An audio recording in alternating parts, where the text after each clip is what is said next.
நாங்க ரொம்ப வருஷமா இங்கேயே தான் இருக்கிறோங்க. எங்க மாமனார் காலத்துல இருந்து எங்களுக்கு எதுவுமே செஞ்சு கொடுக்கலைங்க. யாருமே எந்த உதவியுமே செய்ய மாட்டேங்கிறாங்க.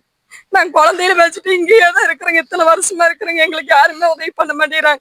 நாங்க ஓட்டு போடுறது இல்லைங்களா, எதுவும் செய்யறது இல்லைங்களா சொல்லுங்க. குழந்தைகளுக்கெல்லாம் நோவு வந்துருச்சுங்க, எல்லாம் காய்ச்சல் வந்துருச்சுங்க, எல்லாம் வந்து கொசு கடிச்சு எல்லாம் எங்களுக்கு கைங்காலெல்லாம் தடுப்பா வந்துருச்சுங்க. யாருமே எந்த இதுவுமே எடுக்க மாட்டேங்கிறாங்க, எதுவுமே செய்ய மாட்டேங்கிறாங்க.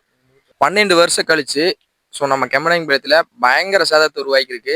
பாத்தீங்கன்னா ரொம்ப பாதிப்படைஞ்சிருக்காங்க. ஒண்ணுல 2 இல்ல 50 ஃபேமிலி பக்கம் ரொம்ப ஒரு 3 நாளா வெளியே தங்கியிருக்காங்க. இந்த நியூஸ் பாத்தீங்கன்னா நியூஸ்காரங்களும் சரி கவர்மெண்ட் சரி எந்த ஒரு நடவடிக்கை எடுக்க மாட்டேங்கிறாங்க. அது 3 நாளா பாத்தீங்கன்னா ஸ்கூல்ல தங்க வச்சிருக்காங்க. அது பேருக்கு தான் ஒரு 5 பேர்த்துக்கு சாப்பாடு கொடுத்துருக்காங்க. நீங்க எதை ஷேர் பண்றீங்க, முடிஞ்ச அளவுக்கு இதை எல்லாத்துக்கும் ஷேர் பண்ணுங்க.